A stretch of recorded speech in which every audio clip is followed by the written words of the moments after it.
शुद्ध नवमीला चैत्र महिन्यामध्ये कडकडीत अशा दुपारी 12 वाजता ते प्रगट होतात. श्रावण महिन्यामध्ये वद्याष्टमीला रात्री 12 वाजता आज ज्यांचं आपण चरित्र वर्णन करणार आहोत तो भगवान माझा कृष्ण प्रगट होणार आहे. मथुरा नावाची नगरी आहे, वसुदेव देवकी नावाचे दाम्पत्य आहे. अनेक दिवसापासून त्यांना पुत्र प्राप्ती नाही, पण त्यांना पुत्र हवा होता. तो कसा? त्यांना फक्त अवतारिक पुत्राची गरज होते. हा विश्वास आणि श्रद्धा नावाचा वसुदेव देवकी मथुरेमध्ये नांदत आहे. कंसाचं प्रबल्य आहे. कंसाची ती बहीण आहे, तुम्हाला सर्व इतिहास माहिती आहे. तिच्या लग्नामध्ये विघ्न आलं वगैरे ते सर्व कथा आता बाजूला ठेवून वद्याष्टमी उगवल्या जाते, दिवस संपल्या जातो. रात्रीचे 12 वाजत कारण ऐकून पाठीमागचे 6 लेकर गेलेले ते षडविकार आहे. आणि ते कोणी मारायचे असते? पांडुरंग महाराज. देहांकाराने मारावं लागते. ते त्याचं पाप कोण घ्या मोकळे. कुठल्याही सत्य कर्मामध्ये जर क्षणाचं विघ्न जर ज्या व्यक्तीकडून येत असेल तर त्याच्यासारखं पातक नाही. प्रभू रामचंद्राचा राज्याभिषेक आहे, सर्व नगरी आनंदित आहे. आज जशी शेळके वस्ती सर्व कसे प्रफुल्लित, लहान थोरापासून आनंद आहे. आणि आनंदामध्ये समजा एखाद्याला म्हणलं चला तुम्ही तिथं विघ्न आणा, नको रे बाबा म्हणतात. विकल्पाने विघ्न आणलं, परिणाम भोगावा लागला. हो, कोण हे विघ्न आणेल? नाही. संध्याकाळ झाली, रात्र सुरू झाली, कारण ते षडविकार मारले होते अगोदर. ते कंसाकडून मारावं लागते. देहांकारानेच काम घालावं लागतं, देहांकाराने क्रोध घालावा लागतो, देहांकाराने लोभ. मत्सर. कंस कोण आहे? अहंकार आहे. तो तुमच्या आमच्यात सुद्धा आहे. कंस कोणी व्यक्ती नाही. कंस कोणी व्यक्ती नाही. रावण कोणी व्यक्ती नाही. आपल्या देहातला अहंकार आहे. या अहंकारानेच काम घालावा लागतो, या अहंकाराने क्रोध घालावा लागतो, या अहंकाराने लोभ मत्सर सर्व सडविकार घालावं लागतात. 6 विकार संपले, 6 मुलं मारले गेली. 7वा योग मायेने नेला. त्याला मग बळ म्हणतात, कारण अवतार पूर्ण करण्यासाठी कुठलंही कार्य करण्यासाठी बळाची गरज आहे. भगवान मारुतीचं मंदिर आहे. मारुतीरायाचं दर्शन केलं, मारुतीरायाचं स्मरण केलं तर सामान्य जीवाला किती फायदे होतात महाराज? 8. बुद्धिर्बलम यशोधैर्यं निर्भयतम आरोग्यता अजाया वाक्पटुत्वा स्मरे. सामान्य जीवाला मारुतीरायाचं दर्शन केलं किंवा स्मरण केलं तर 8 फायदे होतात. बुद्धी मतान वरिष्ठ, बुद्धीचा दाता, बुद्धी प्राप्त होते. मारुतीरायाचं जर आशीर्वाद प्राप्त झाला. बुद्धी नसती तर काय रावणाच्या महालामध्ये प्रवेश करता आला असता? काय सूक्ष्म रीतीने महाराज नसता करता. बुद्धी होती म्हणूनच. किती बुद्धी!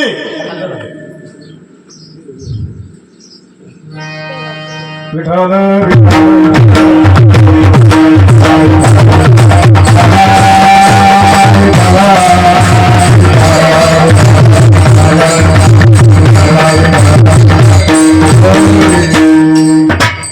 मारुतीरायाच्या स्मरणाने बुद्धी प्राप्त होते. असताना ते वानर आहे, बुद्धीही नाही, पण बुद्धीचा दाता आहे तो. बुद्धी प्राप्त होती म्हणूनच लंकेमध्ये प्रवेश करता आला. लुंग्या सोंग्याला करता येणार नाही, मध्येच अडकून मरून जाईल ते. रावणाच्या मंदोदरीच्या महालात कोणाला प्रवेश करता येईल? सूक्ष्म रीतीने. सुलोचनेच्या महालात इंद्रजिताच्या सूक्ष्म रीतीने सीतेचा शोध घेतला. बुद्धी बलम. बल किती? मारुतीसारखं बल नाही. जन्मताची जेणे धरले सूर्याच्या इंद्राधिका दिले थोरमार. आपल्याला लेकरू झाले, झाल्या ते सूर्याला पकडायला जाईल काय? काही 6 महिने बाळवत्यात तर काही 9 महिने तर काही तर 12 महिने तिथंच. बघ यश कोणतंही काम घेऊ त्या हनुमंतराय यशच.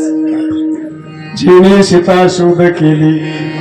अरे ब्रह्मचारी व्रत जीवन ज्याचं त्याने ग्रस्त आश्रमामध्ये मदत करावी. राम आणि सीतेची झालेली ताटातूट एकत्रित केली, त्याला यश म्हणतात. धैर्य किती हो, धेटपणा, धारिष्ट, धैर्य, निर्भयत्व, भीती नाही, आरोग्य, कधीच गोळीने इंजेक्शन नाही. आम्ही गोळ्या खाऊ पाणी पिऊ आमचं. आरोग्य दष्टपुष्ट, अजायम, सप्त चिरंजीवामध्ये हनुमंतराय. आणि वाक्पटूतून म्हणजे वाक्चातुर्य. ह्या 8 फायदे सामान्य जीवाला होतात. मला हे सांगायचं. विठाला विठाला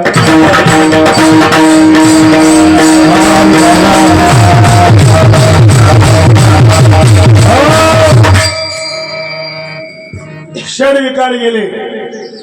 बल नावाचा मुलगा 7वा तिथं आलेला आहे आणि आता 8वा प्रगट होणार आहे. रात्र सुरू झाली, धो पावसाला सुरुवात झाली आणि बघता 12 वाजले आणि 8 वर्षाची मूर्ती प्रगट झाली. आता लेकरू कुठं माऊल्यांना 8 वर्षाचं असतं का पुरुष मंडळी? नाही, पण 8 वर्षाचं झालं तर 8 वर्षातच बोलायला येतं, जरा चांगलं माहिती देता येते. आई वडिलांना सांगायचंय मी आता एवढा झालोय, पण मला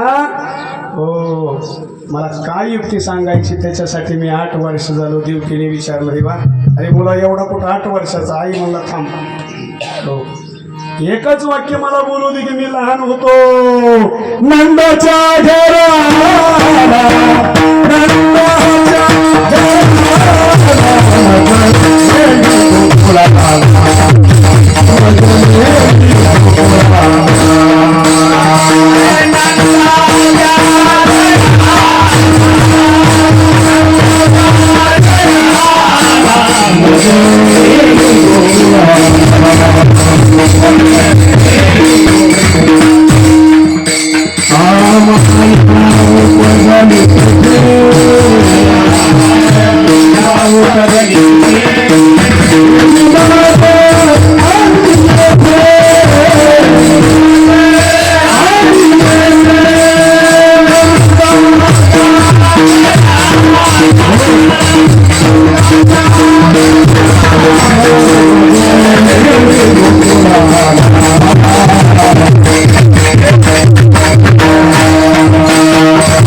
नंदाच्या घरा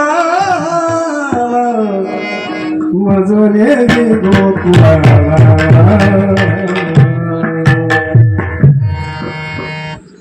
असं नाहीच सांगा. आईच्या हातात बेड्या, वडिलाच्या हातात बेड्या, पायात बेड्या. आतापर्यंत 6 गेली, 7वं तपास लागला नाही. हृदय भरून आलं देवकीचं.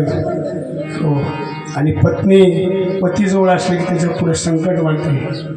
पतिराज काय करायचं?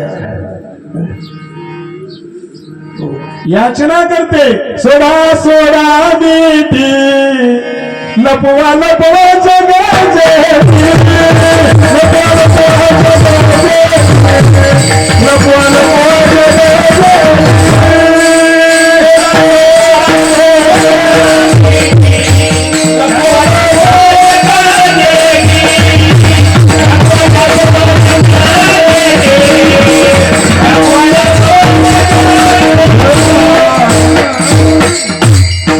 सोडा मिठी. भाऊसाहेब विनंती करते पतीकडे. आता काय लपवण्याची वस्तू आहे का? तो लपवतो, पण आई शांत कर नाही. लपवा जग जेते जने कंसाशी कळे, माझ्या बाळाशी मागे. एवढं तरी गळगळ आसुरी ढाळू लागली. कारण आता भाऊ आहे, पण त्याला जर ही वार्ता कळली तर तेव्हा निर्दय आहे, त्याचं अंतकरण कठोर आहे. कमीत कमी एवढं तरी राहू. म्हणून वसुदेवाकडे पाहू पाहू पाहू पाहू देवकी रडते. काही इलाज नाही माईबाप, हातापायात बेडे आहेत, प्रसंग कठीण आहे, बंदीशाळा आहे, प्रसंग रात्रीचा आहे, पाऊस वाहत आहे.